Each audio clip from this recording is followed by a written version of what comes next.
Hello everyone, my name is Pabin Alam Khan. Today I am going to explain what I learned in week number 5. So in this week I learned about database language and advanced SQL and NoSQL concepts. The main topics included advanced SQL queries, aggregate functions, grouping, nested queries, and recursive relationships, MQL, null values, and store procedure and functions. So first I learn about aggregate functions. These functions are used to perform calculation on data. For example, we can use average to calculate the average salary of employees, uh, count to count records, and sum to calculate the total. I also learn about grouping.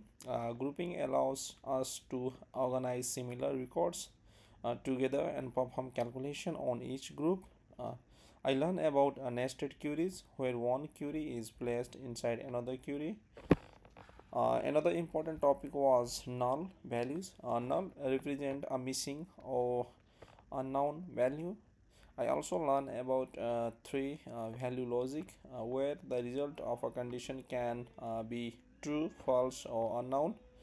So next I learn about recursive relationship.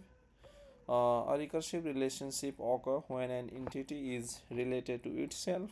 For example, one employee can be a manager of another employee. So now I also learn about MQL or mono DB query language, which is used for document oriented database. We learn how to create and fill a database and how to use operations such as selection, projection, join, and lookup.